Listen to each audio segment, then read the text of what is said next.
Muchas gracias por su atención. Buena tarde. Quienes me conocen ya saben que a mí me gusta empezar agradeciendo por precisamente esta atención que nos van a conceder, que nos van a prestar durante esta próxima hora, hora y media, sobre todo para entrar en conciencia de que la atención es una de las cosas más valiosas que tenemos y por lo tanto pues estamos muy agradecidos de ello. Bueno, pues hoy vamos con la segunda sesión de este ciclo. La primera fue la semana pasada y hablamos precisamente del valor de la atención y bueno, pues hoy vamos a hablar de una de esas derivadas, de una de esas bifurcaciones que tiene la economía de la atención.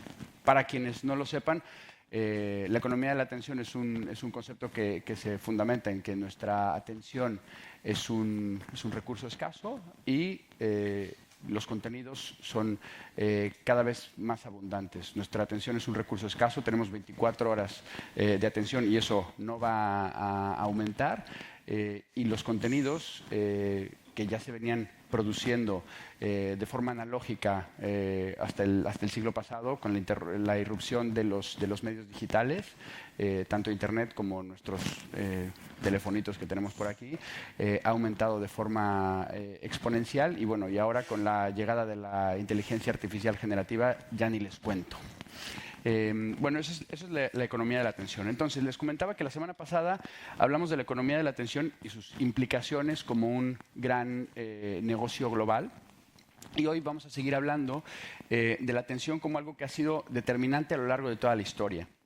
Y que hoy no solamente forma parte de ese gran negocio, sino que además repercute directamente en nuestras vidas. En cómo nos relacionamos y también, en cierta forma, cómo nos aislamos dentro de toda esta conectividad en la que vivimos.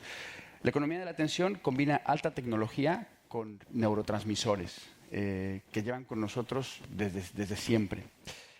La tecnología nos está haciendo adictos a la dopamina. La dedicación y la recurrencia a las plataformas digitales, la constante preocupación por las reacciones a los contenidos que nosotros mismos generamos, repercuten en nuestra memoria, en nuestro estado de ánimo y, por supuesto, en nuestra salud mental. Entonces, hoy hablaremos precisamente de eso, de cómo podemos cambiar nuestros hábitos para adaptarnos a este nuevo escenario y un poco conectando con una de las conclusiones de la semana pasada. Lo primero es ser conscientes, lo primero es hablar precisamente de ello. Y para esto tenemos un súper maravilloso panel que está conformado por Dana Martínez, mejor conocida como Urana Rolera, que es originaria de Valencia y tatuadora y creadora de contenido que justo antes de la pandemia saltó a la fama en TikTok. Una red en la que suma casi 13 millones de seguidores.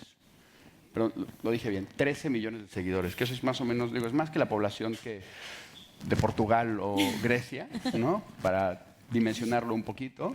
Y en su cuenta, bueno, hace muchísimas cosas. Hace vídeos gestuales, habla de juegos de rol y de videojuegos.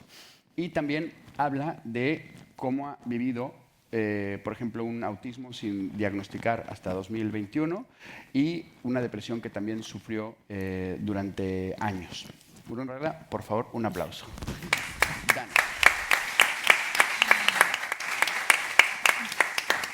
Tenemos también a Marta Peirano, escritora y periodista madrileña, especialista en la intersección precisamente entre tecnología y poder. Y es autora de libros como El pequeño libro rojo del activista en la red, El enemigo conoce el sistema y más recientemente Contra el futuro, Resistencia ciudadana frente al feudalismo climático. Y también escribe una columna en El País que se publica cada lunes. ¿Y la columna tiene nombre? No, es mi columna. Sí. Es la columna de Marta Peirano que les invito a que por favor lean a todo el mundo. Un aplauso para Marta, por favor. Y tenemos también a Jorge Volpi, escritor mexicano y director del Centro de Estudios Mexicanos UNAM España, que ha escrito una veintena de novelas y varios ensayos y que han recibido muchos premios, como el premio Alfaguara por una novela criminal, que además se ha adaptado a podcast, se ha adaptado a serie, y más recientemente Enrabiados, que son unos relatos que hablan sobre la cólera reinante en nuestra sociedad conectada y que tiene que ver mucho también con el tema que vamos a hablar el día de hoy. Ok, bueno, pues para comenzar vamos a hacer esta... Ay, perdón. Aplauso. Gracias. Me faltó poner la acotación de aplausos en el, ¿no? A en los el guión. chicos no. Bueno, hoy hemos dividido esta conversación en 3 segmentos que vamos a hablar con los ponentes y luego un cuarto segmento con preguntas abiertas al público, que ya les diremos un poquito cómo va a funcionar. Vamos a hablar primero de la economía de la atención. Le he puesto ayer y hoy y me gustaría hablar primero con Jorge. Para que lo de ayer. De lo de ayer, precisamente qué es lo que pasó ayer. No. Como de la relevancia de la captación de la atención desde la prehistoria. Sí. Bueno, incluso antes de la prehistoria, si vamos a la parte biológica, como sabemos, todos los seres vivos, la evolución nos lo indica, tienen esencialmente 2 misiones. Por un lado, conservar el equilibrio, lo que los especialistas llaman homeostasis, y en segundo lugar, reproducirse. Vamos a olvidar la parte de reproducirse y conservar la homeostasis significa mantener ese equilibrio que les permite seguir vivos. Eso indica que todos los organismos en una medida u otra tienen que estar alerta. O sea, el inicio de la atención tendría que venir de esta parte biológica. Tienen que estar alerta frente a los cambios en el exterior del organismo. Si vamos ya a los seres humanos, este cambio, este estado de alerta frente a los cambios, vamos a tener en el transcurso, digamos, de millones de años de evolución, desde esos microorganismos que simplemente trataban de conservar el equilibrio, pero que empezaban a tener una membrana que les permitía interactuar con el medio, por lo tanto recibir información del exterior. Eso se fue haciendo cada vez más sofisticado hasta llegar, sobre todo, a la aparición de los sistemas nerviosos centrales, y en el caso ya de los mamíferos y de los primates y luego de nosotros, de nuestros cerebros y de tener una corteza cerebral que nos permite reaccionar de maneras más plásticas y más directas frente a esos estímulos del exterior. Lo paradójico de esto es que los seres humanos, como todos los organismos, tenemos que estar permanentemente alerta. Pero esa alerta, en el caso de nuestro cerebro, se lleva a cabo sobre todo de una manera que podríamos llamar instintiva o inconsciente la mayor parte del tiempo. Si utilizamos los términos a los que se refiere Daniel Kahneman, el premio Nobel de Economía y de Psicología, que él habla de que el cerebro puede tener 2 vertientes, el que él llama cerebro rápido y cerebro lento. El cerebro rápido sería precisamente ese que nosotros no parecemos controlar desde el yo y que por lo tanto está interactuando casi todo el tiempo frente al ambiente, recibiendo esos estímulos y reaccionando frente a ellos sin que el yo, sin que la conciencia o la autoconciencia lo tenga claro. Entonces, la mayor parte de nuestros momentos de alerta y por lo tanto de estar frente a los estímulos del ambiente reaccionando es a través del cerebro rápido. El cerebro lento es justamente el que se ubica en el yo. Es el que de manera clara y consciente está tomando decisiones. Y es ese al que se dirige esta idea de economía de la atención. Es decir, no se trata de que todo el tiempo estemos en este estado de atención consciente. Podemos estar alerta de muchas maneras, pero la atención consciente, si es un bien escaso, se trata también de que no todo el tiempo podemos estar ahí. Necesitamos concentrarnos específicamente en algo para que la atención general se dirija a un solo punto. Entonces, es algo que se va aprendiendo, no es algo que sea tan claramente instintivo y por lo tanto es fácil perder la atención, ese tipo de atención. No perdemos la del cerebro rápido, pero sí perdemos la del cerebro lento. Haciendo otro, digamos, salto evolutivo para tratar de ver en nuestras sociedades de dónde viene un poco esta tensión y esa tensión relacionada con el poder, que es uno de los temas de Marta también. Si vemos cómo se comportan, por ejemplo, nuestros antecesores, cómo se comportan sobre todo las sociedades de primates cercanas a nosotros, los chimpancés y los bonobos, tal vez nos da una idea de dónde viene nuestra necesidad de atención. Esa necesidad de atención que en los seres humanos, sobre todo, se refleja a través del lenguaje articulado y del lenguaje simbólico. Pero ¿de dónde viene este lenguaje articulado y simbólico en el que fijamos la mayor parte de nuestra atención? Hay muchas teorías, no sabemos de dónde proviene el lenguaje humano, pero siempre se hace lo que los especialistas llaman la prueba del chimpancé. Es decir, entre los chimpancés y la sociedad chimpancé, que funciona más o menos bien, ¿qué faltaba o qué se necesitaba para que los humanos, que somos, digamos, el siguiente eslabón en la cadena, pudiésemos inventar o generar el lenguaje articulado? Los primatólogos tienen esta idea, que no deja de ser curiosa y en alguna medida simpática, de que las sociedades de los chimpancés o de los bonobos, nuestros parientes más cercanos, se basan, desde luego, en estructuras más o menos rígidas, parecidas a las nuestras, la de los chimpancés más cercana a nuestro modelo patriarcal, la de los bonobos también patriarcal, pero con una alianza entre las hembras que permite una estabilidad mayor. Pero en cualquier caso, la estabilidad de la sociedad en su conjunto, por lo tanto, se basa en esta especie de pactos. Y en el caso de los chimpancés, en el orden que establece el macho alfa. Entonces, quien más atención recibe por parte de todo el grupo es ese macho alfa. ¿Cómo recibe la atención? Bueno, por un lado, él es el que controla las relaciones con las hembras y con los adultos de esa propia comunidad. Y ya son las hembras quienes se dedican al cuidado de los hijos, de las crías. En las sociedades primates se produce este curioso comportamiento al que los primatólogos llaman demostraciones de fuerza. Todo el tiempo los machos jóvenes están queriendo llamar la atención del resto del grupo y también del macho alfa. ¿Cómo lo hacen? Pues con esas demostraciones que vemos siempre en las películas, sobre todo si vemos Tarzán viendo a Chita o todos estos documentales, en donde un macho joven empieza a gritar, empieza a aullar, empieza a hacer todo tipo de gestualidades, se pega fuertemente en el pecho, esto frente al macho alfa y frente al resto de la comunidad.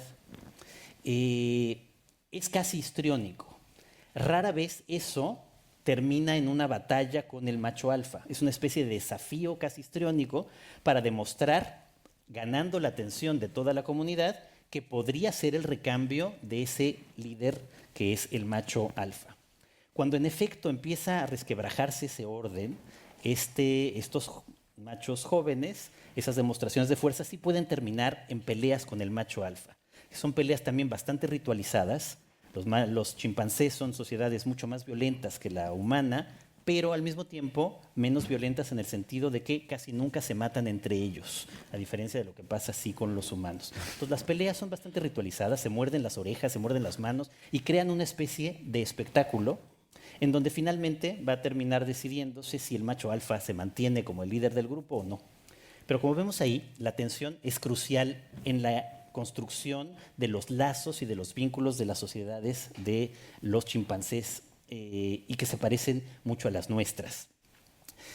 Frans de Waals, el gran primatólogo, decía en la política de los chimpancés que esto se parece mucho a lo que pasa, por ejemplo, en el Congreso de los Diputados, ¿no?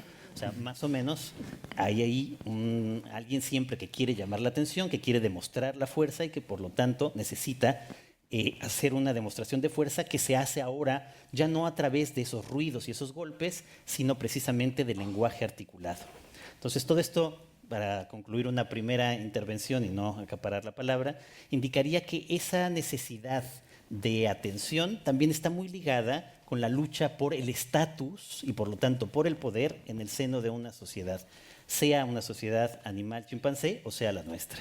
Perfectamente trasladable. Y ahí es donde quiero dar el salto a la actualidad y quería preguntarte, Marta, a ver, en la economía de la atención confluyen esas tecnologías digitales más punteras con neurotransmisores que funcionan igual desde hace milenios. ¿Por qué son un cóctel tan potente? Bueno, hola a todos. Jolines, Jorge. Me he quedado muda. Además es que has mencionado a dos personas que han sido muy importantes en mi vida y que acaban de morirse los dos. Los dos. Sí. En fin, me he quedado un poco tocada. Pues efectivamente yo no estudio exactamente la atención, sino las máquinas que la capturan, es decir, estas tecnologías que ahora conforman lo que llaman la industria de la atención o el capitalismo de plataformas, que son básicamente las plataformas digitales, que algunas son redes sociales y otras no. Por ejemplo, Netflix no es exactamente una red social, pero sí forma parte de la misma categoría, ¿no? Y entonces forman parte de la misma categoría porque todas obedecen al mismo principio, que es que te ofrecen un servicio muy barato o gratuito, un servicio, una infraestructura, un producto, a cambio de tu atención. Que esto es algo que ya existía de antes. De hecho, en eso se basa la publicidad que vemos, por ejemplo, en la televisión, ¿no? Ellos te dan una película a cambio de que te comas los anuncios. Es un poco parecido, pero distinto, porque ellos han encontrado una fórmula por la cual, primero, ya no eres tú el que va a buscar los contenidos, sino que son los contenidos los que te van a buscar a ti, basado en lo que saben de ti. Es decir, ahora las noticias, por ejemplo, casi nadie las lee. Yo trabajo en un periódico. Las noticias casi nadie las lee en un periódico. O sea, no vamos ya a la portada del periódico o lo leemos de tapa a tapa, ¿no? Sino que vamos a Twitter, vamos a Facebook, vamos a la red social que corresponda a cada caso. En mi caso es Twitter. Y allí nos vienen a buscar a nosotros especialmente las noticias, los contenidos, los tweets de nuestros amigos, de las personas que nos interesan, comisariados por un algoritmo que no sabemos cómo funciona, pero que tiene que ver con lo que sabe de nosotros, ¿no? Entonces, esto lo hacen, o sea, darnos más o menos lo que nosotros queremos para poder colarnos lo que ellos quieren que veamos, ¿no? En el mismo sentido de que antes las películas, pues veíamos películas con los anuncios dentro, pues ahora intentan que la película sea exactamente la que queremos ver y que los anuncios nos interpelen de una manera especial, ¿no? ¿Qué pasa? Que en el proceso de inventar una máquina que nos condicione de esta manera, lo que han hecho ha sido copiar lo que hasta hace muy poco era la tecnología más adictiva conocida, que eran las máquinas tragaperras. Bueno, que siguen siendo las máquinas tragaperras, ¿no? Entonces, han copiado una estructura, una estrategia del diseño de las máquinas tragaperras que está basada en 3 principios. El primer principio es el aislamiento, es decir, cuando ves una película o ves o vas al cine o estás incluso en tu casa viendo la tele es un artilugio que se puede compartir con un montón de gente. De hecho, muchos quedamos para ver el fútbol con nuestros amigos en la misma televisión. El móvil no. El móvil está hecho para que lo veas solo tú. Y entonces, pues esto te aísla, igual que una máquina tragaperras, que cuando te la encuentras en un salón de juegos, generalmente está en una esquina apartada donde no sabes si es de noche y de día, para que se aplique el siguiente principio, que es el principio de la continuidad. ¿Qué significa? Que tú nunca te puedes acabar los contenidos de las redes sociales. Es decir, un libro se acaba, una película se acaba, una revista se acaba, un musical se acaba, pero no te puedes acabar Instagram, no te puedes acabar TikTok, no te puedes acabar YouTube. Tu vida se acaba, tu capacidad de estar despierto se acaba, ¿no? Pero los contenidos no. Los contenidos son una catarata de contenidos infinitos que te tienen despierto hasta las 4 de la mañana, hasta que ya no puedes más, y al día siguiente, cuando te despiertas, vuelve a haber contenidos nuevos. Esto es una estrategia que es el contenido infinito. Y luego la tercera, casi la más importante, es una cosa que en la industria del juego se llama la frecuencia de acontecimiento, event frequency, que es que ellos han descubierto que cuantos más juegos sean capaces de meter en, por ejemplo, 1 hora, más adictiva es la máquina. ¿Por qué?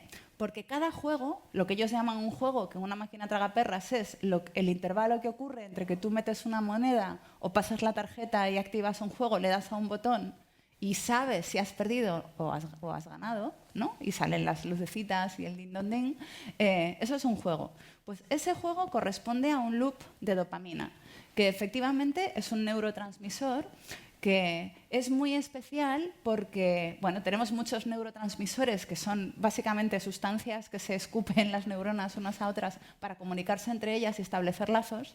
Y este es particularmente importante porque la gente piensa que es como la droga del deseo o la droga del placer, pero en realidad es la droga de querer más. O sea, la dopamina es la droga de la motivación. es lo que nos motiva a volver a hacer una cosa. Entonces, cuando tú juegas y te da pues, un subidón de dopamina, la dopamina hace que tú quieras volver a jugar. De la misma manera que cuando te comes un trozo de algo pues, que te genera mucha dopamina, porque generalmente tiene mucho azúcar, por ejemplo, una barra de chocolate, ¿no? Tu cerebro lo que dice es ¡hala! Carbohidratos. Porque el cerebro come carbohidratos. Es decir, lo que más calorías y carbohidratos consume en nuestro cuerpo es nuestro cerebro. Y como el cerebro es el que marca las cosas como importantes, pues cuando tú te comes algo muy dulce, tu cerebro dice ¡oh, quiero más! Y entonces tú pegas otro bocado y eso en sí mismo es un loop de dopamina.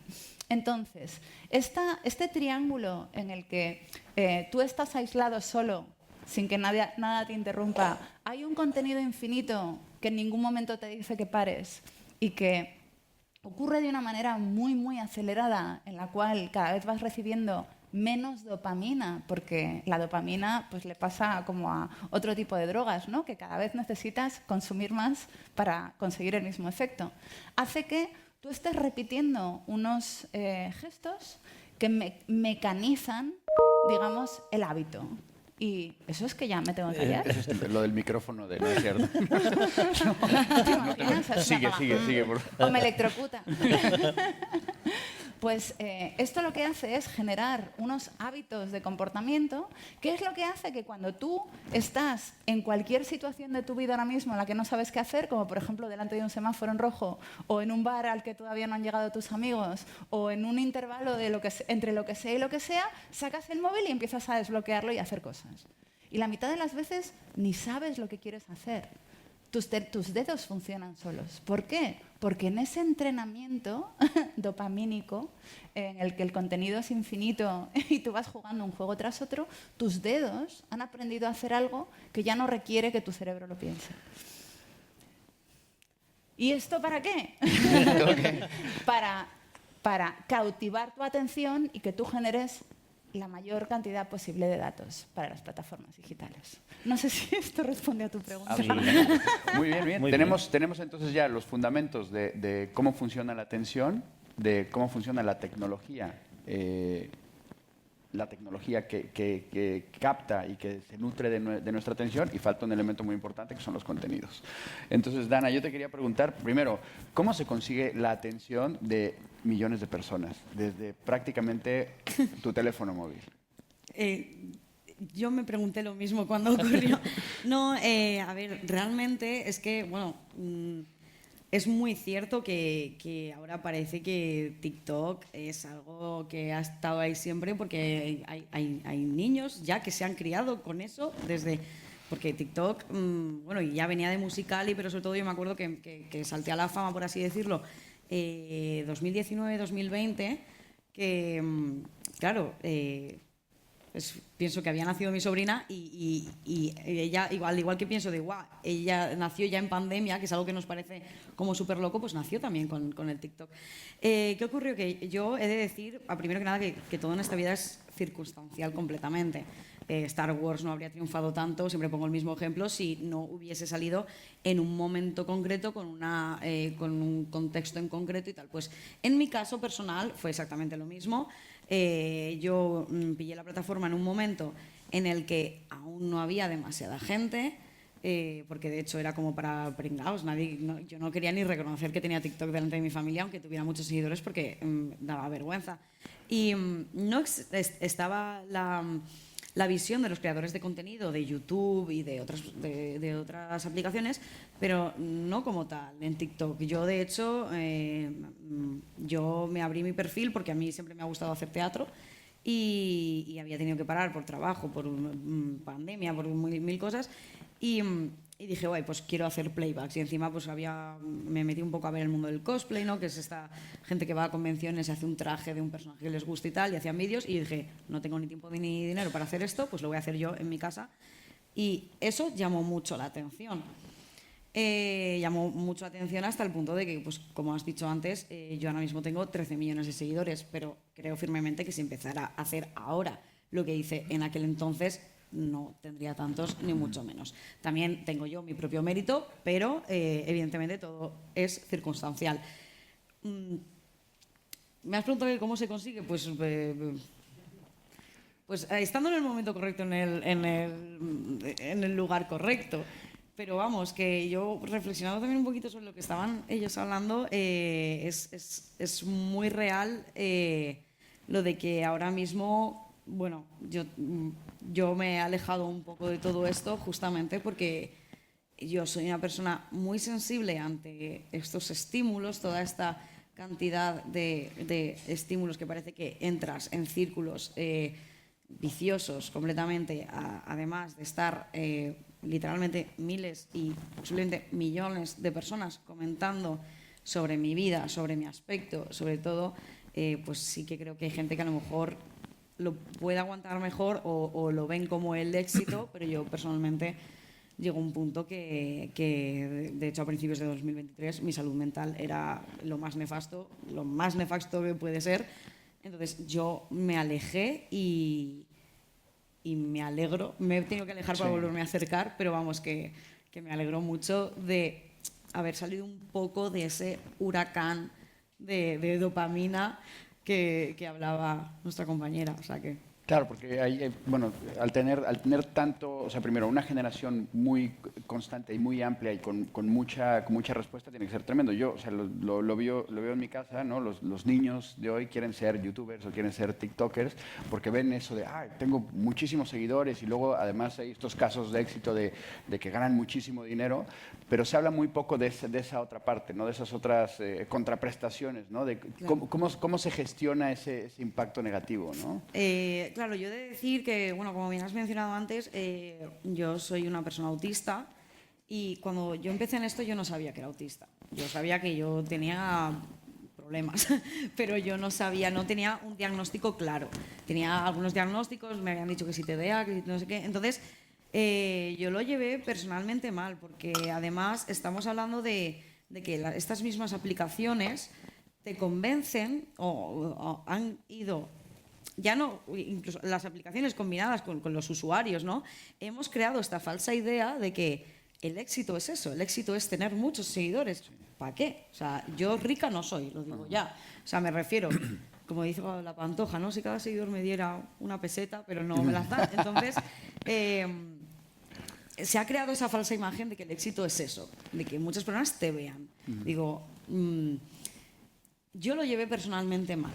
Yo entendía, yo al principio pensaba que sí, qué guay, qué éxito. Pues en un momento en el que yo toda la vida he tenido la autoestima baja, pues en un momento sí que fue una luz de decir, ostras, resulta que a alguien le interesa lo que cuento.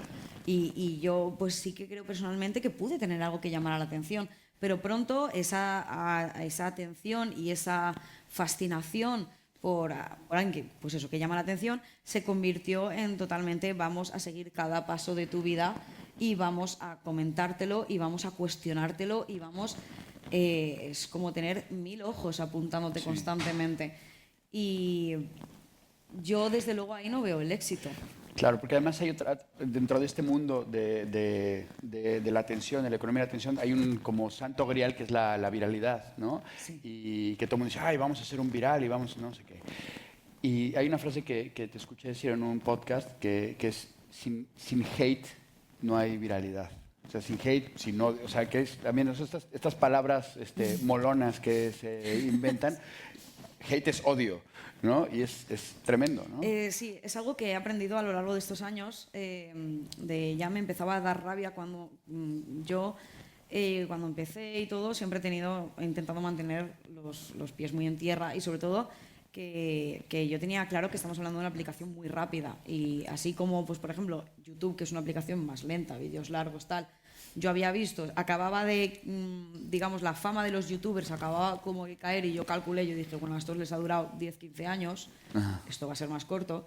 Yo en el momento uno que empecé a tener viralidad, yo sabía que esto se iba a acabar en algún momento. Entonces, jamás he creído. De hecho, creo que lejos de hacerme grande me ha hecho pequeña todo este asunto. Ahora ya estoy bien, ¿vale? Pero es todo un proceso. El caso es que, exacto, yo me fui dando cuenta de que al final pasaba, después de intentar estar haciéndolo todo bien, de decir voy a utilizar esto como un altavoz para dar buenos mensajes, tal, al final acabas pasando, no completamente, evidentemente, pero acabas sintiendo que pasas más desapercibido que otra gente que se da cuenta de que sube un vídeo de un salseo, ¿no? Que dicen contando que sí cotilleos o subiendo, haciendo cosas que no tienen ninguna responsabilidad por su parte o diciendo directamente burradas y estas personas se convierten en más virales y se conviertan en más virales y los vea más gente, hacen que tengan más fieles y por lo tanto el modelo de persona que se ha creado, que esto es el primer choque que yo vi de estas plataformas tan rápidas en comparación a otras, digo de antes, pero de antes es hace no tanto, ¿sabes? Pero es que va todo muy rápido. Es que al final se ha establecido un objetivo en lo que es el éxito y para conseguir este éxito se está viendo que lo consiguen personas que en su mayoría no tienen buenos valores o no tienen o tienen que generar odio, ya sea porque ellos con sus actos lo tienen dentro y lo provocan, o sea, ¿cómo decirlo? Ellos mismos lo hacen o provocan odio en personas que les odian y tal, que es algo que me ha pasado mucho a mí, por ejemplo. Entonces, claro. ¿Puedo? Sí, por favor, adelante. Sí. Que Sí, por favor. Te estoy escuchando y estoy pensando que una de las grandes, yo creo que una de las malas representaciones de esta industria es que las personas que capturan la atención son gente como tú, que tiene mucho éxito en las plataformas, ¿no? Porque lo parece y sin embargo la plataforma os consume a vosotros más de lo que nos consume a nosotros los usuarios, ¿no? En el sentido, y os consume mucho más rápido, además. O sea, que quien capitaliza toda esa atención es siempre la plataforma y no las estrellas de la plataforma, Exacto. que duran muy poco, se queman muy deprisa y generalmente no tienen, sobre todo cuando empiezan siendo tan jóvenes, ¿no? Tienen la buena cabeza que has tenido tú de bajarte en tu momento cumbre y decir voy a frenar un rato y voy a respirar un poco. Bueno, he de decir que aunque era mi idea, yo llegué a estar realmente mal. Yo me bajé porque yo en enero de 2023, yo soy diabética, llevaba unos años también, o sea, una vida de salud mental muy inestable, no me cuidaba, acabé en la UCI con una cetoacidosis. Eso me ha llevado a una neuropatía. Bueno, en 2023 he tenido 3 ingresos en UCI, operaciones y demás, y eso al final me ha obligado a parar. Pero yo sentía que mi vida era como si yo fuera la bola de Indiana Jones cayendo y que no podía pararlo y no sabía cómo salir de ahí. Y es muy interesante lo que has dicho porque es totalmente cierto. Sí, a mí dedicarme a lo que me dedico me ha dado muchas experiencias muy buenas y me ha dado viajes y tal, pero para nada, a mi entender, a mi parecer y a mi comprensión, a mí no me ha compensado en absoluto. Sin embargo, que creo la primera oleada esta de creadores de contenido en TikTok que nacimos y tal, que todo el mundo en pandemia se instalase TikTok y hemos acabado todos allí. Yo al final, ya digo que cuando yo empecé no era para nada lo común TikTok. Y al final es que es lo que dicen, ¿no? Como la banca siempre gana. ¿Es la banca? Siempre. ¿O quién es? Sí. Es la banca, ¿no? Pues, Sí. La casa, el casino. bueno, Sí, pues sí. siempre son ellos los que ganan y al final por eso creo que cada vez más, y dada la naturaleza de estas aplicaciones cada vez más rápidas, que hemos pasado de vídeos de 1 hora en YouTube a vídeos de 15 segundos en TikTok, también los propios creadores de contenido, sus ciclos de fama duran menos, pero es que su aguante como personas Claro. duran menos. Y al final, pues, se quedan o realmente llegan a triunfar a un gran nivel, pues aquellos que de verdad les compensa, ya sea porque tienen la capacidad de ignorar todo ese odio o a base de dinero correspondido por todo lo que nace a raíz de esto, o por otras recompensas, pero desde luego un usuario promedio como lo soy yo y lo son tantísimos otros, porque estamos acostumbrados a ver a los 50 que más éxito tienen y nos olvidamos de los miles y miles y miles y millones de personas que lo están intentando. Al final no compensa y yo creo que hay que crear una alerta. A ver, una alerta tampoco es el fin del mundo, pero una alerta de que la gente sea consciente de esto. Claro, para mí esa es la clave. Jorge. Digo, uniendo lo que están diciendo ustedes dos, y tú lo sabes mejor en todo lo que has escrito.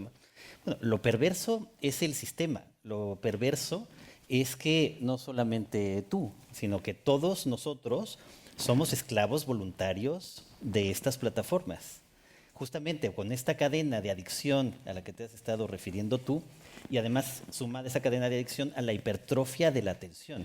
O sea, como decía al principio, la atención no se puede mantener todo el tiempo. O sea, es imposible. Es como si quisieras ser atleta de alto rendimiento el día entero. Es imposible. Se requiere mucha energía que viene de carbohidratos precisamente al cerebro para poder tener atención en una cosa. Aquí te están obligando por la propia cadena de dopamina a querer eso todo el tiempo, que implica tener atención todo el tiempo, lo cual es imposible. Entonces, todos estamos formando parte de un sistema que es perverso. Seas tú con 13 millones o sea el que tiene 2, sí. Pero en cualquier caso están buscando lo mismo. Por un lado, dirigir la atención a donde parece que está, y en segundo, querer atención todo el tiempo también estando en la plataforma. Y además un tema que es atención relacionada intrínsecamente con las emociones, ¿no? La polarización es la gasolina de las redes sociales, ¿no? Entonces, Jorge, te quería preguntar, ¿qué rol juegan las emociones en la forma en la que interactuamos en estas plataformas? Claro, bueno, las emociones son, igual que lo que decía al principio, es el lenguaje con el cual nuestro cuerpo nos habla sobre lo que necesitamos y sobre aquello que nos está haciendo falta. Y cada una de las emociones provoca pues cada una de las reacciones para tratar de conseguirlo, que es lo que la película de Disney lo cuenta bastante elocuentemente en cualquier caso. Inside Out. Exacto, Inside Out, que en México se llamaba Intensamente, que era mejor. Ok. ¿No?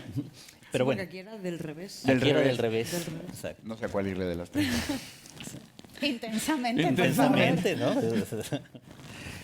Bueno, en cualquier caso, en estos mundos virtuales, esas emociones siguen siendo idénticas a las que tenemos en el mundo analógico y se provocan de las mismas maneras, y pues se provocan como si se viviera exactamente en la realidad. No hay ninguna diferencia. Y quizá lo más perverso tiene que ver con lo que estabas diciendo tú, también de cómo primero Twitter respecto a lo que había sido Facebook y luego TikTok respecto a lo que había sido YouTube, se va haciendo cada vez más corto el mensaje. Y eso hace que entonces el diseño mismo de las plataformas es la que provoca cierta cantidad de emociones. No es tanto que uno crea que entra ahí y de repente uno es más, uno se enoja más o uno está más triste o uno tiene más vergüenza. Es que el diseño mismo de cada plataforma es perfectamente claro para producir cierta cantidad de emociones. Si tenemos una plataforma, pongamos Twitter, que está diseñada para que el mensaje sea muy corto, para que la respuesta, por lo tanto, no pueda ser meditada, sino que tenga que ser muy rápida, que privilegie el anonimato frente a la identidad propia, pues la reacción natural y normal va a ser emociones fuertes, que tienden a ser o el ridículo o el odio. Y por eso lo que más se viraliza, para utilizar otra vez este término, tiene que ver con lo que es más gracioso o lo que genera más violencia que se va acumulando y por lo tanto lo que tú estabas diciendo, más odio. Si de por sí, digamos, esto en lo que estamos todos, como lo decía muy bien Marta, es una especie de juego, o sea, todos vivimos en cada plataforma en un videojuego. Una de las condiciones naturales de los videojuegos es la frustración, o sea, están hechos para acentuar la frustración. Entonces, si no tenemos el número de likes que queremos, teniendo 13 millones o teniendo 4, no tenemos la descarga de dopamina que necesitamos para que nuestra salud mental se conserve, y normalmente la frustración termina transformándose en odio. Entonces, las propias plataformas están diseñadas para esto. porque eso mismo es lo que genera que haya viralidad y eso mismo genera que nosotros, que somos estos esclavos voluntarios de las plataformas, entregándoles toda nuestra vida, todos nuestros datos, terminen siendo ellos, finalmente, los accionistas, los únicos que ganan. Perdón, No, adelante, te interrumpe no. todo el rato. Bueno, primero, cada vez más cortos, ¿por qué? Event frequency, frecuencia de acontecimiento. Por eso, por eso los formatos más cortos, Twitter en lugar de Facebook, ¿no? Twitter en lugar de los artículos enteros en periódico, TikTok en lugar de YouTube. Por eso, porque el juego es cada vez más corto. Yo no dije ni diría videojuego, sino máquina tragaperras, porque son, aunque parezcan parecidos, son dos cosas completamente distintas. Porque la tragaperras, o sea, el videojuego está diseñado para que tú avances, para que tú resuelvas un problema cada vez más complejo utilizando las mismas herramientas de forma cada vez más precisa o más elaborada, ¿no? Entonces, al igual que jugar al baloncesto, jugar al fútbol, aprender a tocar un instrumento, todo esto es ir pasando pantallas en las cuales tú vas adquiriendo casi poderes, ¿no? Que es aprender. La máquina tragaperras y las plataformas digitales hackean ese sistema de aprendizaje para el que nuestro cerebro está particularmente bien preparado, porque es un requisito de la supervivencia, ¿no? Aprender. Entonces, la máquina tragaperra nunca se mueve. Tú nunca aprendes nada. O sea, la máquina tragaperras al principio era un bombo en el que tú, pues a lo mejor si le dabas más fuerte y más despacio, podías conseguir que se parara en determinados lugares y en otros, pero ahora ya no. Ahora es literalmente un ordenador que tiene un bombo delante, que pretende ser un bombo, pero que en realidad lo que tú haces apretando un botón más o menos fuerte o moviendo una manilla más o menos fuerte está completamente desconectado de lo que pasa en el juego. Y eso es lo que hace que no se parezca nada a un juego, que solo pretenda serlo. Y esto lo cambia todo, porque realmente te traba, es decir, te quedas atascado en ese loop de dopamina en el que no estás recibiendo nada, de la misma manera que cuando comes Doritos, pues te quedas atrapado en un loop en el que hay una mezcla de azúcar, sal y grasa que tu cerebro dice, ¡buah, esto debe de estar muy rico! Pero como no contiene alimento, tú sigues comiendo, porque tu hambre no para, ¿no? Entonces, es un poco este tipo de hack. Pero una cosa que yo quería añadir sobre lo que han dicho aquí los compañeros sobre el tema de la polarización es que las plataformas digitales, al igual que la máquina tragaperras pretende ser un juego, las plataformas digitales pretenden ser un medio de comunicación, pero no lo son. Hay una cosa, o sea, mucha gente piensa, incluso los expertos académicos piensan que es como la radio o como la tele, pero llegando más rápido a más gente y más barato, ¿no? Pero no se parecen por una cosa distinta, que es que son medios de comunicación masivos que nos entregan a cada uno un periódico distinto. Es decir, el periódico que yo leo no es el mismo que lees tú. Están diseñados para recomponer un periódico nuevo para cada persona. Pero nosotros seguimos pensando que leemos todos el mismo. Y esto para mí es la clave de la polarización. Porque yo siempre cuento que Goebbels, el ministro de propaganda de los nazis, pues él usó la radio de forma genial para imponer los discursos de Hitler en todas las casas alemanas todo el día, a todas horas, todo el rato. Pero todos escuchaban el mismo discurso. Esto es como si de repente Goebbels hubiera podido, con cualquier modelo de inteligencia artificial, componer un discurso especial para cada alemán y contárselo a él solo. Y que todos pensaran que estaban escuchando el mismo. Esto es lo que nos pasa a nosotros ahora mismo. Que cuando yo salgo a la calle y hablo con mi vecino de lo que ha dicho el presidente o de, o de lo que ha hecho el gobierno o lo que sea, estamos discutiendo como si los dos tuviéramos la misma información. Y sin embargo, aunque seamos vecinos, a mí me ha llegado un periódico y a él otro distinto. Es decir, y lo más importante, yo no puedo leer el suyo y él no puede leer el mío. Es decir, yo no sé por qué él piensa lo que piensa. Y entonces, por eso nos ocurre que ahora estamos casi siempre convencidos de que las personas que piensan distinto que nosotros, sobre todo políticamente, no es que estén leyendo otros libros y escuchando otras radios y leyendo otros periódicos. Pensamos que una de dos, o están locos o son malas personas. ¿Por qué? Porque pensamos, sabiendo lo que yo sé, ¿cómo puede pensar lo que él piensa? pero es que él no sabe lo que yo sé. Él sabe a veces cosas,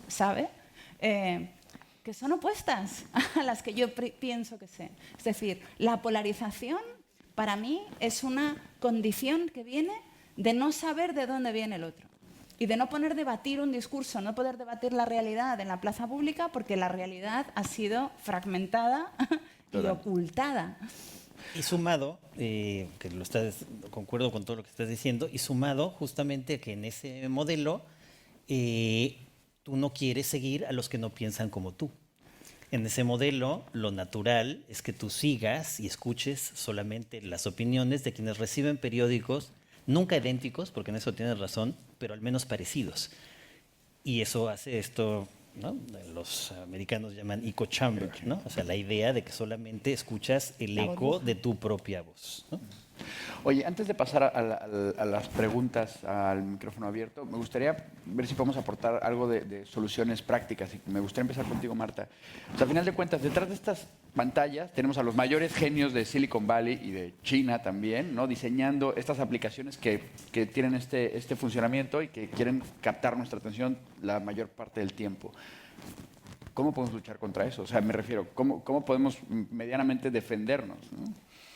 Bueno, hay una cosa que a mí me gusta explicar, sobre todo en institutos y sitios así, que es que cuando piensas en vencer al algoritmo, como si el algoritmo fuese una sola cosa, hay que pensar que las personas que diseñan las aplicaciones a las que estamos enganchados no son un tío en un garaje, son equipos de 150 personas que vienen de todas las disciplinas, de la psicología, de la matemática, de la estadística, del marketing. Es decir, son gente extremadamente lista, extremadamente bien pagada, que ha sido elegida específicamente porque son los mejores en su campo. Es decir, como si de repente tú eres el mejor en lo tuyo y viene Google a buscarte en helicóptero y te dice, te voy a llevar a un sitio y te voy a pagar lo que no te crees. Y además, y esto para mí es lo más importante, vas a estar rodeado de genios como tú. Nada satisface más la vida de un genio, aparte de ser rico y vivir en un sitio precioso, que estar rodeado de otros genios, ¿no? Que elevan su propio genio. Entonces, esto es lo que ha estado pasando en Silicon Valley. Ahora ya bastante menos, tengo que decir, pero esto es lo que ha estado ocurriendo en universidades como Berkeley, como Stanford, que han ido a buscar a las personas más punteras de sus campos y las han puesto todos ¿a qué? A parar el cambio climático, acabar con el cáncer, aquí no. Hacer que tú pinches en cosas y luego hacer que tú mires vídeos de gatitos. Es decir, todo ese potencial, todos esos genios, ¿no? En esos lugares maravillosos donde yo he estado, hay, no sé, salas llenas de cosas ricas en las que se puede entrar y comer cualquier cosa en cualquier momento, están haciendo que tú mires vídeos de gatitos o no sé qué es lo que está de mapaches, ¿no? Entonces, estás luchando contra eso. Eso es banal, pero es importante saber que a lo mejor tú solo en 5 minutos no vas a poder luchar contra toda esa genialidad junta y súper testada, porque tú ahora, yo qué sé, cambias algo en tu casa y a lo mejor tardas un mes en saber si funciona bien. Pero si tú eres, pongamos el CEO de Instagram, y tú cambias algo en Instagram, literalmente al día siguiente lo están usando 200 millones de personas. Y tú estás en la sala de máquinas viendo, ¿no? En un día ya has testado a millones de personas. Como las ocurrencias de Elon Musk, ¿no? Yeah. Exacto. Ahora vamos, Exacto. Entonces, para mí, la manera de resistir el encanto absolutamente sirénico de estas aplicaciones no está en dejar de usar las aplicaciones, sino en hablar con los demás. Es decir, estas aplicaciones no sustituyen a los libros, sustituyen a las personas. Son las que te roban el tiempo de estar con las personas a las que quieres, pero también de conocer a las personas que a lo mejor no quieres tanto, pero que antes te parecían interesantes, como tus compañeros de trabajo, tus vecinos del bloque, no sé, la gente que te vende el pan, que te vende el café. O sea, antes llegabas a un sitio y hablabas con gente. te habías quedado con tus amigos y llegabas el primero y te sentabas en la barra y hablabas con el camarero, hablabas con otro que estaba esperando, es decir, conocías gente. Ahora no, ahora enseguida, en cuanto te sientes un poco solo, incómodo y no sabes qué hacer, sacas el móvil. Y hay miles de aplicaciones que te entretienen, ¿no? Hasta que viene alguien. Nos hemos vuelto casi incompatibles con la conversación. Y yo pienso que la manera de alejarse de esta influencia no es estar desconectado, sino reconectar con tu verdadera comunidad, que es la que tienes alrededor físicamente. Es decir, la que se queda sin luz en el bloque cuando tú te quedas sin luz, la que cuando hay una inundación en la ciudad se inunda contigo, la que cuando cierran un colegio o pasa cualquier cosa en el, yo qué sé, en el centro de salud, pues son afectados contigo, ¿no? Entonces yo creo que ese tipo de relaciones, ¿cómo se establecen? Pues básicamente hablando con tus vecinos o mirando a ver qué pasa en el parque al lado de tu casa o haciendo algún tipo de activismo en el colegio de tus hijos, ¿no? Yo qué sé, pues convenciendo al colegio de que no use Gmail, sino que use otra cosa mejor. Ese tipo de cosas. Es decir, hacer comunidad. Para mí, lo opuesto a las aplicaciones y al capitalismo de plataformas no es desconectarse ni renunciar al teléfono, sino reconectarte con tu comunidad.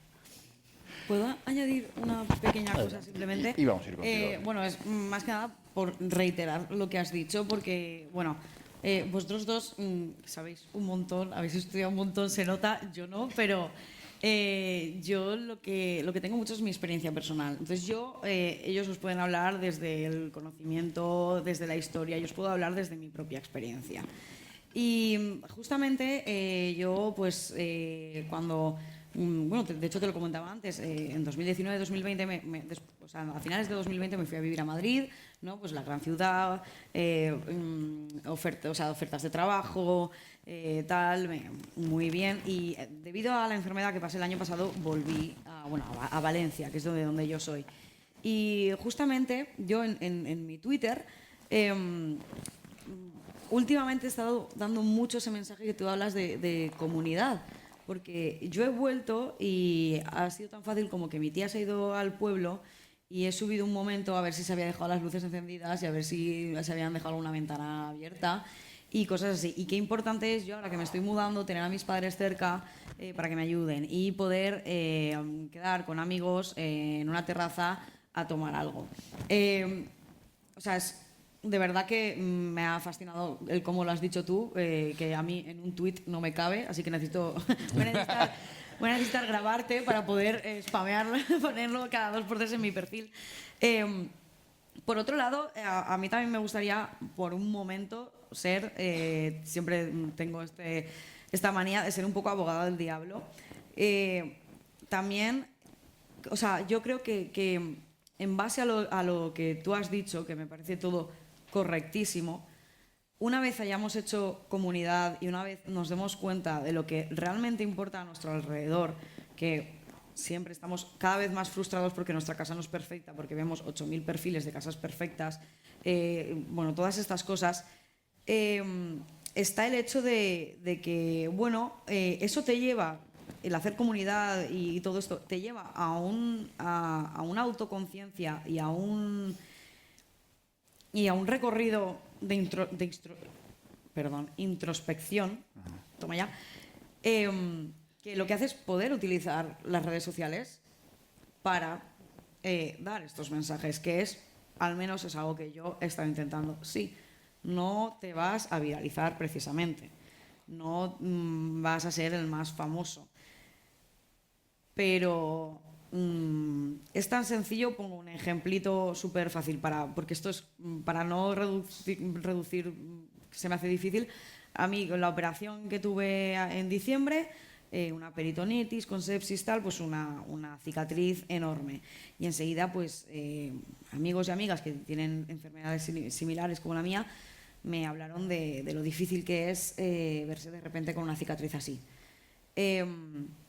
Pues yo salgo en mis fotos, ni me acompleja ni me gusta, mi cicatriz simplemente es algo que está ahí y a día de hoy pues recibo mensajes de jo, qué guay es verte con esta cicatriz sin que te suponga un problema, porque al final vivimos en las redes sociales del todo es perfecto y si no es perfecto, al final lo que quiero decir, que me explayo demasiado y no quería, es que evidentemente, o sea, no vamos a poder resetear el algoritmo, ni vamos a poder vencerlo, ni vamos a poder de forma individual cambiar, ¿vale? Pero estaría muy guay y molaría un montón que volviésemos tendencia la simplicidad del día a día y lo guay que, o sea, lo guay no, pero lo normal que es tener cicatrices, tener la casa desordenada un día, ir a tu barrio, a la frutería de tu barrio, ir a una churrería que ahora parece que todas en el centro son súper estéticas para las fotos de Instagram. Ve a la churrería de tu esquina y cómete que no te cueste un churro, €1. O sea, me estoy explicando fatal, pero yo me estoy entendiendo, ¿vale? Y eso es súper importante. Bien. No, eso. Sí, a mí... Adelante. ¿Se me ha entendido? Sí, me he entendido. Sí, Más, sí. pues voy a dejarlo que voy a liar más. Y lo has hilado súper bien y además Jorge ahora lo va a rematar Sí, perfecto. por favor, ayúdame. No sé si lo voy a rematar. Me he enfangado yo sola. Yo sí, digamos, quisiera insistir en la perversidad del sistema. Y por lo tanto me parece que una de las cosas más importantes es que cada vez más personas estemos conscientes de la perversidad misma del sistema, de que estamos siendo parte de un sistema que hay una perversidad permanente en todo, la perversidad a la que nos hemos estado refiriendo, a que estas plataformas dirijan en buena medida nuestras vidas, a que provoquen en nosotros emociones y conductas que no son las que normalmente nosotros decidiríamos, en que todo el tiempo estamos trabajando gratuitamente para ellos, entregándole nuestra parte más valiosa, es decir, nuestras vidas enteras transformadas en datos, que estamos siendo explotados y que esta es una cadena espantosa. Ahora, a partir de ahí, creo que sí puede haber ya cada quien tomar una decisión individual, qué hacer con esto ya sabiéndolo, ya siendo consciente y crítico de que estamos participando de un sistema. Digo, a lo mejor el capitalismo también lo es, pero como solo estamos hablando de esto por ahora, de un sistema que es profundamente corrupto y que está haciendo en buena medida mucho daño a millones y millones de personas. Entonces, la decisión ahí puede ser individual. Las decisiones puede ser crear microcomunidades en cada una de estas plataformas y que esas terminen transformándose un poco desde dentro. Tener un activismo mucho más drástico. Yo creo que realmente una de las cosas más perversas, por ejemplo, es Twitter en particular. O sea, nosotros, mucha gente piensa, no solo que es un medio de comunicación, piensa que es nuestra arena pública, piensa que es nuestro espacio público de discusión, cuando es un espacio privado y ahora de una sola persona. Bueno, esto a lo mejor es solo porque los medios se lo están diciendo todo el rato. Pues sí. Twitter es la plaza pública, Twitter Sí. es la plaza pública. Mentira, ¿cómo va a ser la plaza pública? No tiene nada hombre? de público, ¿no? Es Si una le pertenece a un señor. a una sola persona. Es lo opuesto a una plaza pública. Yo amo Twitter, tengo que decir. Yo Es odio la Twitter. La única red social que me ha gustado en la vida. Y hablando de lo personal, digamos, y en estas decisiones, yo creo que debería haber un activismo justamente porque necesitamos otra plaza pública cibernética, otra plaza pública digital, otra plaza pública construida y diseñada de otra manera. Porque sí existen ejemplos en la red de iniciativas fabulosas. Wikipedia, por poner un solo ejemplo, ¿no? Yo creo que debería de poder crearse algo así, que deberíamos de luchar también para cambiar el sistema en su conjunto. Pero para quien no quiera esa lucha grande, creo que sí, esas luchas pequeñas, luchas de comunidad fuera de la red o luchas de comunidad dentro de la red son posibles. Y también hay lecciones personales. Yo lo que más utilizaba era Twitter porque he escrito sobre muchos temas y sobre todo en México de política mexicana, asuntos de interés público. Y llegó un punto en el que realmente, digamos, ya decidí abandonarlo. Y desde que llegué a vivir a España, en esta ocasión he vivido en otras, pero desde hace 2 años decidí no solamente ya no participar en Twitter, sino ni siquiera verlo. Y yo tengo que decirles que estos 2 años he sido mucho más feliz. Pues creo que ha llegado el momento, Mónica, ya podemos abrir. Vamos a abrir el momento de las preguntas. Y vamos a intentar una dinámica nueva para este momento de preguntas, que es que no vamos a hacer pregunta-respuesta, sino que vamos a levantar la mano quien quiera preguntar algo. Vamos a hacer la ronda de las preguntas, las vamos a juntar todas y vamos a intentar buenamente darle respuesta a todas. ¿Ok? Tenemos la primera mano por aquí levantada. Hola, primero de todo, enhorabuena, fascinante, los 4, ¿vale? Muy interesante, muy interesante. A mí uno de los elementos de escucharos y que vienes a estas conferencias porque te inquieta es no solamente el enganche que me he dado cuenta que tengo yo con 66 años desde que me he jubilado, que estoy enganchada en cuanto me levanto a chafardear las redes. Chafardear, me encanta. Bueno, precioso. Bueno, sí, Absolutamente ya es un chafardear, poco todo lo sí, que señor. sale, ¿no? Sino que lo que más me preocupa es en la adolescencia y en los niños. O sea, el efecto que tiene todas esas redes, toda esa información que sale, ¿vale? Y su afectación en la salud mental. Porque tengo la sensación de que todo lo que leen, lo que escuchan, lo que ven, es verdad infinita.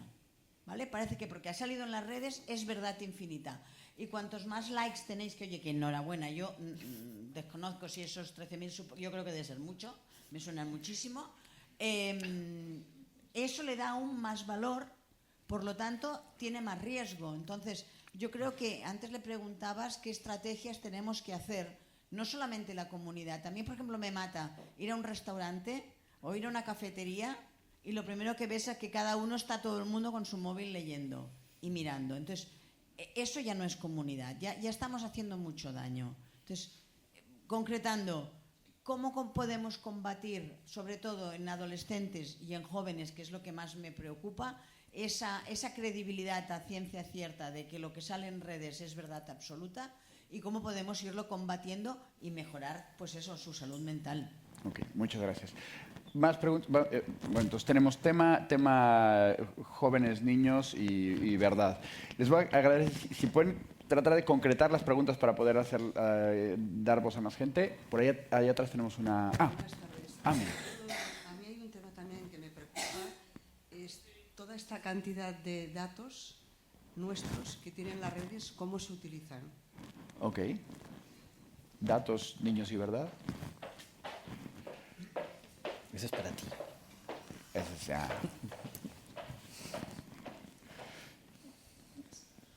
Gracias por la presentación, las charlas han sido chulísimas.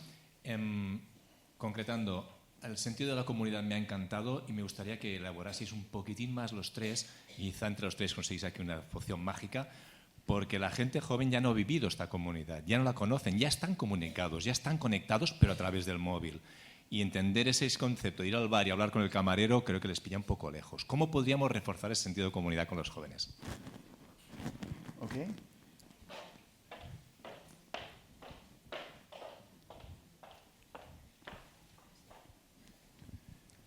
Bueno, muchas gracias por la presentación. Para ir también al punto, lo que quería preguntar en la misma dirección, en el sentido de comunidad, es, bueno, como dice un autor, hay comunidad sin comunicación y ahora hay comunicación sin comunidad, ¿no? Lo que quería preguntar, que había visto en un vídeo además también, era la diferencia, una cosa son los móviles y otra son las apps y los modelos de negocio de las apps. ¿Existen posibilidades de que haya apps que nos ayuden a reconectar con la comunidad en la dirección que decías tú, Marta, ¿no? El sentido de que no, la historia no está en dejar las aplicaciones, sino en volver a tener conversaciones? Esa es una, ¿no? Y la segunda es si tienen alguna reflexión acerca de una cosa que he visto también en un vídeo cortito de Hartmut Rosa, que habla de la energía social, ¿no? Y que dice que lo que estamos perdiendo es la energía social, que es la energía de juntarnos, las personas y de intercambiarnos energías entre nosotros en conversaciones, por ejemplo, ¿no? Si tenían alguna reflexión al respecto de alguna de estas conversaciones. Gracias. Ok. Aquí tenemos una prueba. Yo creo que hasta ahí, porque si no... Yo ya no tengo más disco duro, ¿eh? Exacto, sí, ya no vamos a... Sí, Yo ya no tengo más dedos. muy breve. Hoy nos hemos despertado con la noticia de que en Reino Unido plantean prohibir la venta de tabaco a los ciudadanos que hayan nacido con posterioridad al año 2009, ¿no? Al final, en el título de hoy también se hablaba de salud mental, ¿no? Y los poderes públicos deberían, creo, decir algo, ¿no? En la sesión de la semana pasada ya se abordó, pero muy por encima, el tema de qué se puede hacer desde los poderes públicos para contrarrestar los efectos nocivos que estamos viendo, ¿no? Quisiera saber vuestra opinión y qué creéis que se podría hacer. Perfecto. Muy bien. Pues vamos, yo creo que podemos juntar, yo creo que el tema, uno de los temas más convergentes es el tema de comunidad y las posibles aplicaciones de qué podemos hacer en conjunto. ¿Alguien se anima? ¿Yo? Bueno. Yo sí pienso que puede haber aplicaciones que nos ayuden a hacer comunidad. Es más, creo que ahora mismo necesitamos construir aplicaciones que nos ayuden a hacer comunidad. Pero igual que antes Jorge decía que puede haber otras plazas públicas, yo lo que pienso es que uno de nuestros problemas es que queremos que la plaza pública sea Facebook, o sea Twitter, o sea Google, porque es la plaza pública más grande que ha habido nunca, ¿no? En el sentido de que pues queremos tener 13 millones de seguidores, no queremos que nos siga la gente del barrio, ¿no? Ya no nos basta con eso. Y tiene mucho que ver con lo que decías tú antes de la comparación, que una de las cosas que más infelices hace no solamente a los jóvenes, sino a todos nosotros, es que las plataformas nos permiten compararnos con gente todo el rato. Es decir, tu casa nunca es lo suficientemente bonita, ni está lo suficientemente limpia, ni tú estás lo suficientemente delgada, ni tu plato es lo suficientemente bonito, ni tienes suficientes, yo qué sé... gatitos. Exacto. O sea, nunca llegas, ¿no? Que esto tiene que ver con lo que decía antes de la continuidad, de que la red social es infinita también en eso. Siempre hay alguien mejor que tú. Siempre hay alguien más guapo, más listo, más rico, más eficiente, más limpio, más todas las cosas que tú, ¿no? Y tú siempre te vas a comparar con este porque es una función del ser humano. Siempre nos comparamos con los demás porque queremos ser, por lo menos, la media de nuestro entorno.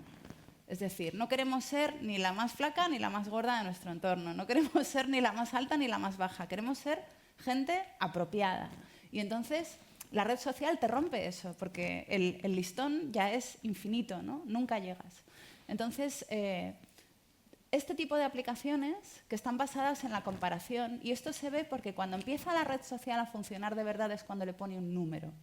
¿Cuántos followers tienes? ¿Cuántos likes tienes? ¿No? Cuando empieza a cuantificar tu lugar en la comunidad.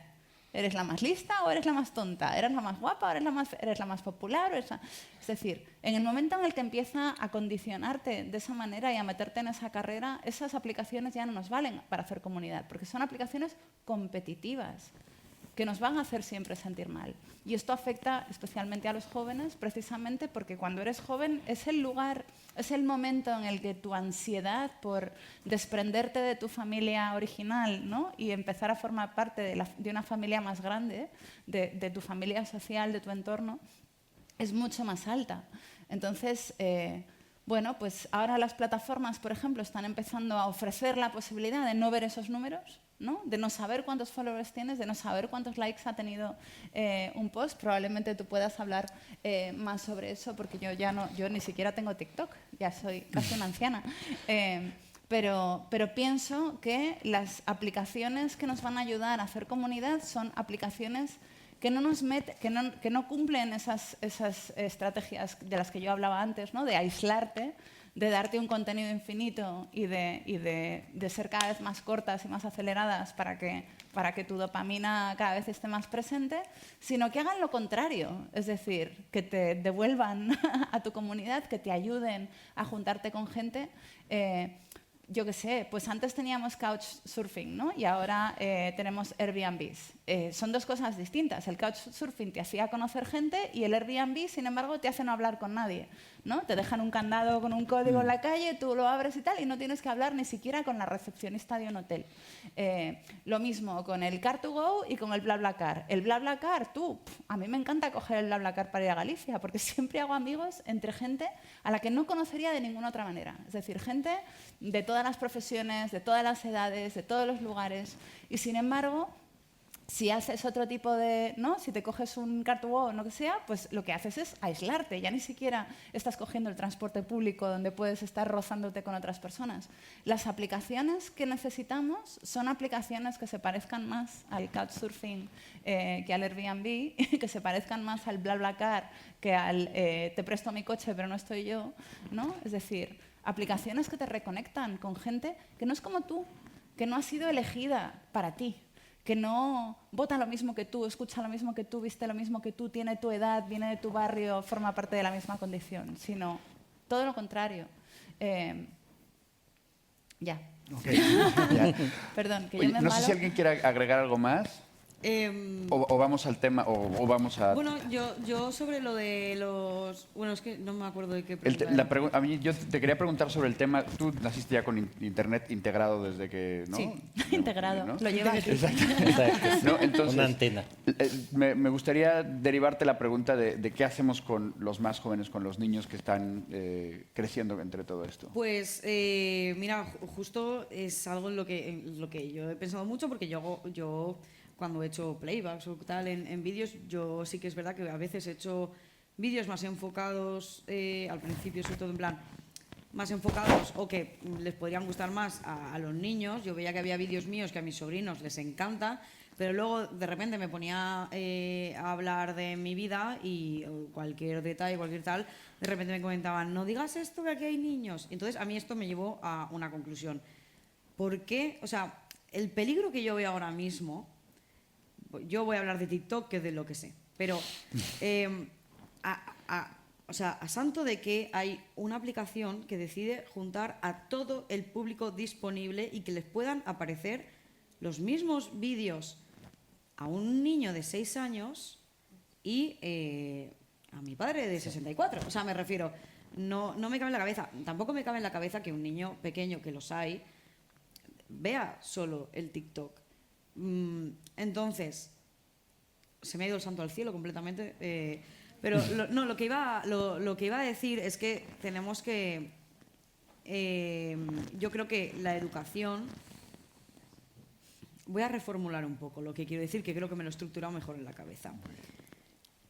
A mí, por ejemplo, una cosa que me ha protegido muchísimo es aprender a priorizar las cosas, ¿no? Yo he tenido unos últimos 15 añitos bastante malos, entonces ahora siento que la vida me va bien, que estoy sana, tal, ya no me importan las cosas que me importaban antes. Esto es muy difícil que a cualquier adolescente le pase, porque su mundo, o sea, no le podemos decir, es que no es importante. Bueno, es que su mundo está ahí muchas veces, y sobre todo para adolescentes que han sido o son como yo era, que soy una persona que me ha costado mucho socializar, me ha costado mucho comunicarme. De repente llegar a redes sociales para mí fue una cosa muy importante, encontrar a gente parecida a mí y estas cosas. Entonces, es muy difícil que a un adolescente de repente le venga esto de, esto no es importante. Se me está yendo todo el rato el santo al cielo. No te preocupes. O sea, perdón. O sea, yo creo que lo tenía clarísimo lo que quería decir, pero se me ha ido muchísimo. A ver, si quieres digo algo y tú sí, piénsalo. por favor, me estás salvando todo el rato. Sí. El mejor. Y una de las cosas que yo quería decir es lo que tiene que ver con el sistema educativo. Primero, todo esto está enmarcado efectivamente en un modelo capitalista radical y neoliberal hacia lo privado, que en nuestra época hace que el espacio público vaya desapareciendo. O sea, justamente Twitter no es plaza pública porque no es pública, es privada. La educación es otro de esos lugares en donde lo público también ha ido desapareciendo en muchas partes frente a lo privado. El único problema, yo estudié en una escuela privada en México, pero el único problema es que tiende a tener igual, solo en lo privado, un espacio mucho menos diverso y mucho más cercano a lo que tus padres creen que debes de tener. Y entonces la diversidad de opciones se disminuye. Eso por un lado. Y por el otro, la escuela en prácticamente todo el mundo, sea pública o privada, en España, donde estudiaron también mis hijos, o en México, seguimos con un cierto modelo decimonónico, en donde seguimos aprendiendo, siguen aprendiendo los niños una enorme cantidad de cosas absolutamente inútiles. Y en cambio, en las escuelas primarias y secundarias sobre todo, no hay una clase en donde se hable de estos temas. No hay una clase que es necesaria donde les cuenten todo lo que a partir de este momento van a estar haciendo todo el día. O O sea, todavía hay escuelas donde lo que se enseña es literatura, en donde se les hace creer que hay un canon literario, se les enseñan autores creyendo que eso es y yo me dedico a esto, que eso es lo más importante en el mundo. Y en cambio, nadie les dice qué niveles de calidad hay en un video de TikTok o de YouTube, de una serie de televisión, de un videojuego. No hay esas materias que permitirían un entorno crítico hacia las herramientas que están utilizando desde que son muy pequeños. Y de ahí en adelante. Entonces, una transformación que yo creo que sí es necesaria es una transformación del sistema educativo para que todos estos temas estén ahí de muchas maneras. Entender qué son las plataformas, entender qué son los teléfonos, entender cómo funcionan, entender muchas de las cosas que hemos estado hablando aquí y luego distinguir categorías de todo esto para también tener un entorno crítico como el que se tenía antes frente a otros modelos de ficción, hacia la literatura o hacia el cine, pero que en cambio, si se trata de redes sociales o si se trata de videos de TikTok o de YouTube, a nadie le parece interesar, cuando es lo que más se está viendo. Porque es como si hubiera una clase de, te voy a explicar cómo funciona la plaza pública, ¿no? Entonces eso ya lo sabemos, ¿no? Entre comillas. Dana, ¿te acordaste de lo que querías decir? Perdona, es que como estoy acostumbrada a vídeos de 15 segundos, a mí ya se me va enseguida la tensión. Normal. Enseguida. No, a donde yo quería llegar era que, por supuesto, yo estoy completamente convencida de que en un futuro, la época que estamos viviendo ahora, si no va todo a peor sin parar, se va a recordar como una etapa muy caótica, porque al final Internet es muy reciente, todo está siendo muy, muy reciente y tenemos, como bien estás diciendo, tenemos que aprender a reconducirlo y lo que estamos hablando de... es que has tocado una cosa que para mí es súper importante, educar a los niños.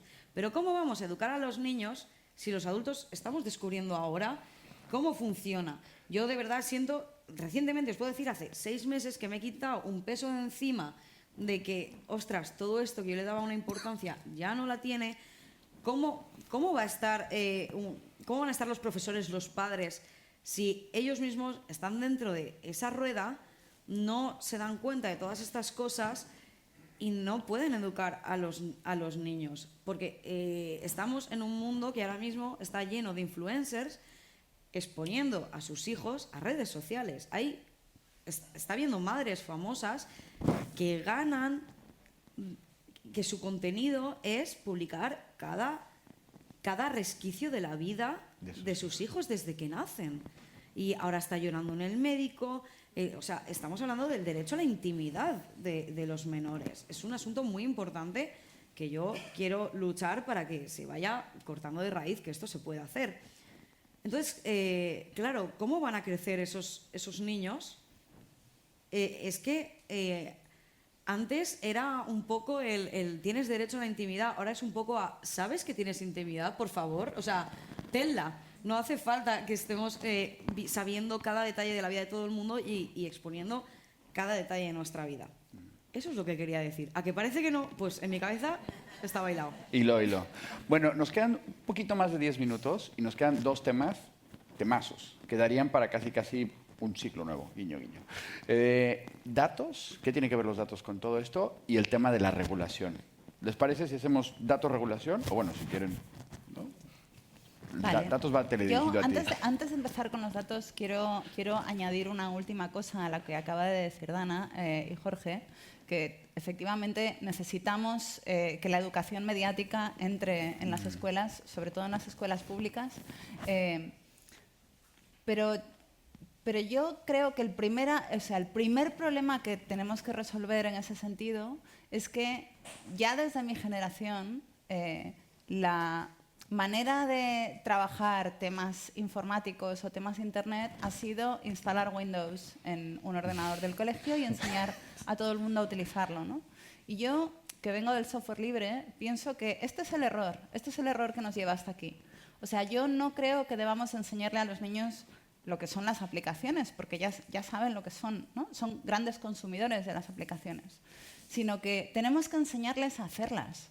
Es decir, que ahora las clases de informática son clases para aprender a utilizar un producto comercial, generalmente de una empresa llamada Apple o de una empresa llamada Microsoft, que es una caja negra, con la cual lo único que estás aprendiendo es qué hacen los iconos y cómo puedes conseguir que, ¿no? que una herramienta funcione de la manera que tú quieres. Ahora con los modelos de inteligencia artificial va a ser todavía peor, porque ya ni siquiera vas a aprender la manera en la que el sistema operativo te permite hacer cosas, sino que simplemente le vas a decir, quiero que en este vídeo salga un conejo con 3 patas y haga tal cosa, ¿no? Para mí, ese alejarse de cómo funcionan las cosas es el problema fundamental. O sea, yo no quiero que aprendas quién hace qué videojuegos y qué tipo de videojuegos hay. Yo quiero que aprendas a hacer videojuegos. Por ejemplo, con el tema de la desinformación que ha salido antes, yo, que he hablado mucho de desinformación en los últimos 15 años de mi vida, he descubierto que la manera más fácil de explicarle a gente, no solamente joven, sino a gente en general, cómo funciona la desinformación es con un juego que han hecho en Oxford que se llama Get Bad News, consigue malas noticias, que es un juego en el que tú eres una agencia o un empresario de la desinformación. Y entonces lo que hacen es aprender a desinformar utilizando las estrategias habituales de una agencia de desinformación normal, ¿no? Que es utilizar determinadas palabras, apela a ciertas emociones, ¿no? Como pues todas las cosas que nosotros en realidad ya podemos ir reconociendo, pues ellos las van a reconocer haciéndolas. Es decir, una vez tú has jugado a ese juego, ya cuando te llegan cosas de, yo qué sé, de Russia Today, tú dices, o sea, ya no te importa cuál sea el contenido. Tú sabes que en esa fórmula te están intentando vender algo que probablemente no sea verdad, solo porque viene vestido de mentira, ¿no? Entonces, pienso que no es tanto explicarles, pues eso, qué es la tecnología y qué categorías hay, ¿no? Un poco que es el modelo que hemos estudiado, al menos mi generación, sino darles las herramientas para que ellos mismos construyan cosas. No todo el mundo tiene que ser informático. Pero está bien que todo el mundo entienda las herramientas de su tiempo. O sea, ahora mismo se ha puesto de moda, no, que nadie aprenda a programar porque total la inteligencia artificial lo va a hacer por nosotros. Precisamente porque la inteligencia artificial lo va a hacer por nosotros tenemos que aprender a programar. No todo el mundo tiene que ser un super hacker, pero es como no querer hablar inglés, ¿no?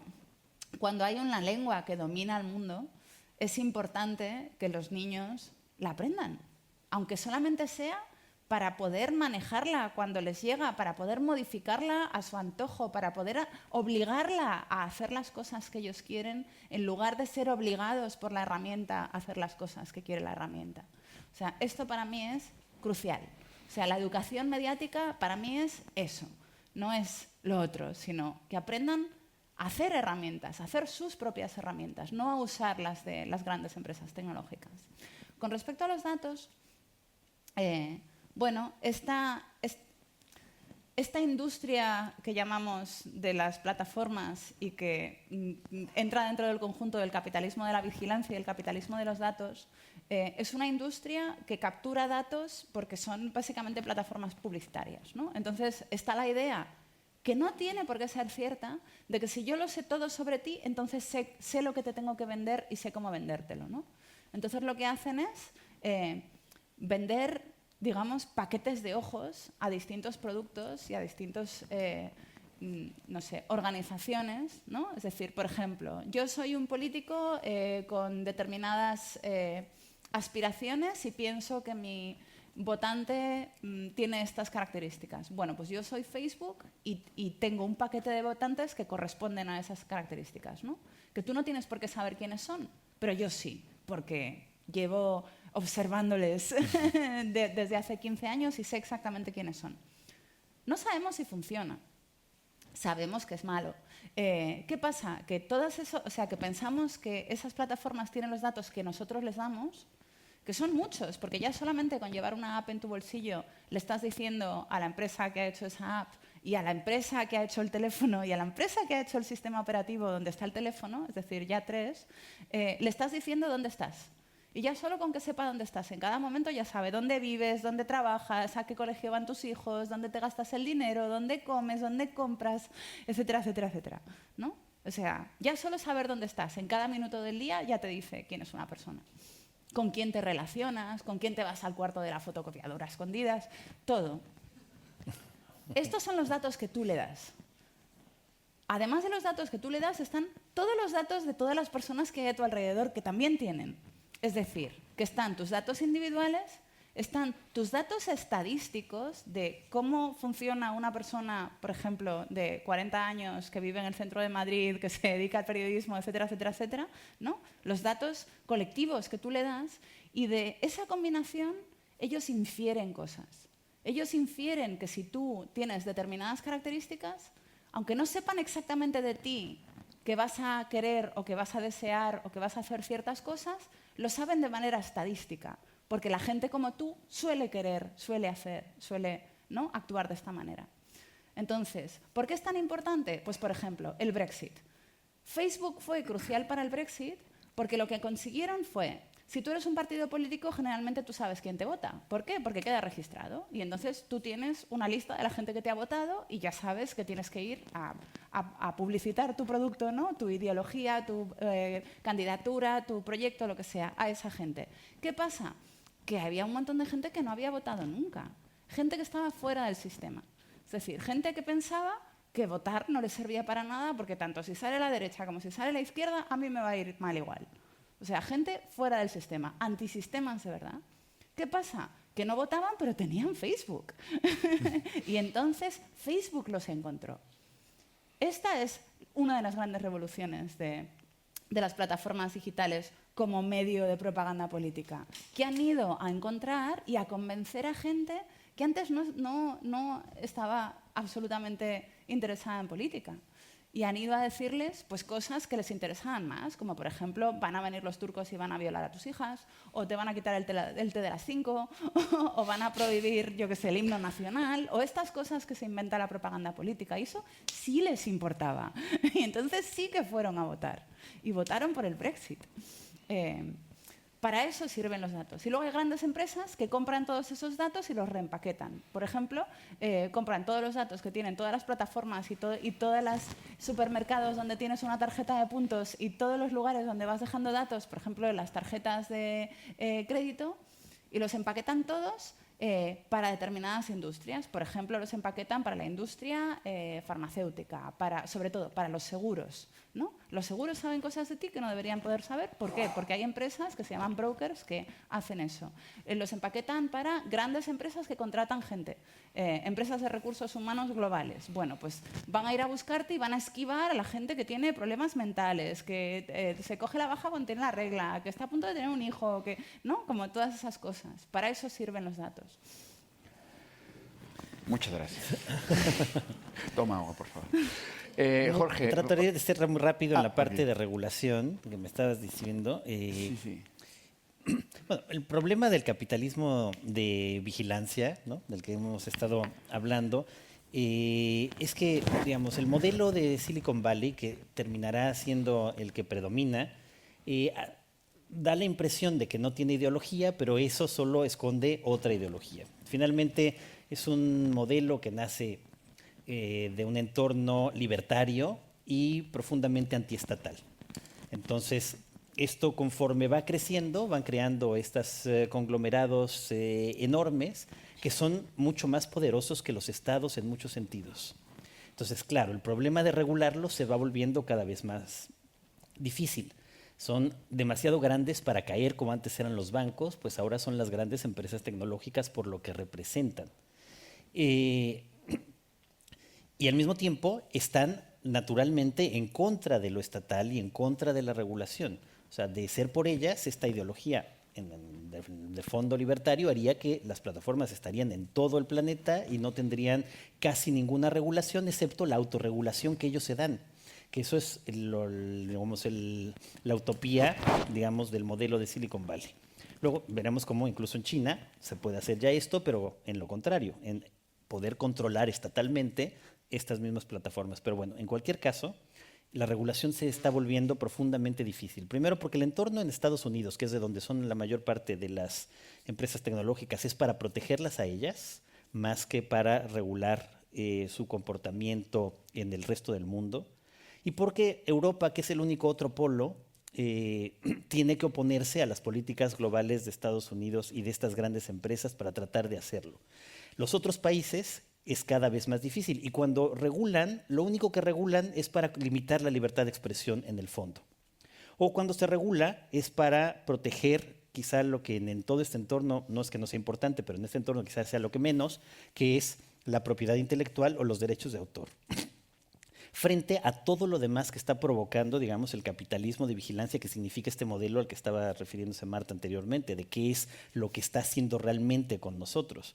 Entonces, por supuesto que creo que los estados tienen una obligación, pero esto ya debería de ser una regulación que no debe ser ya solamente estatal. Estas empresas ya no son estatales, entonces tampoco solamente la Unión Europea. O sea, tendría que haber una regulación global para empresas que a este momento son globales y que actúan prácticamente en todo el mundo, excepto China, digamos, o los países autoritarios, que son capaces de controlar todavía férreamente desde el Estado, pero en el resto ya no. Muy bien. Pues tenemos un timing brutal. ¿Estabas viendo el reloj? No. Pues mira, sí. lo has clavado, pero perfectamente. No lo vi. Oye, pues nos queda más que, bueno, obviamente, bueno, me gustaría, igual que en la primera sesión, tuvimos esta palabra mágica que fue conciencia, cobra de conciencia. Yo con la que me quedaría en esta es la comunidad, ¿no? Y el que mirarnos a los ojos y hablar importa y es crucial y clave en estos momentos.